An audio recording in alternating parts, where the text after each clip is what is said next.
Hello everyone. Today, I'd like to show you how to create an infinity mirror effect in both Vray and D5 render.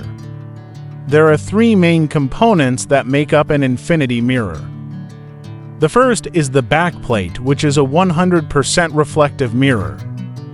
The front plate is made of 50% transparent glass. An LED strip light is placed between the backplate and the front glass. Let's start with the backplate material. Set the diffuse color to black and reflection to white, and then turn off the Fresnel reflection. Apply to the backplate. For the LED strip light, give a color to self-illumination. For the front plate, change the diffuse color to black, reflection to gray, and then refraction to gray color. Don't forget to turn off Fresnel reflection. Let's take a look to preview render. It should be working well. The reflections should update correctly as the camera moves. We can adjust the reflection depth of the backplate material to create more repeated reflections of the LED strip. We can also change the LED color as well.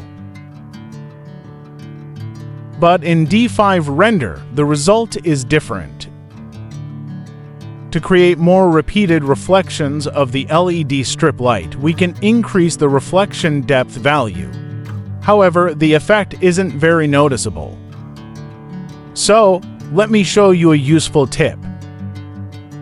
Duplicate the LED strip light about 4 times. Turn on emissive and increase the intensity. Then you'll get a result like this. For an even more realistic effect, add a gradient map to the emissive intensity. Make sure the UVW map is applied correctly. This creates a more natural light fall-off and enhances the overall realism.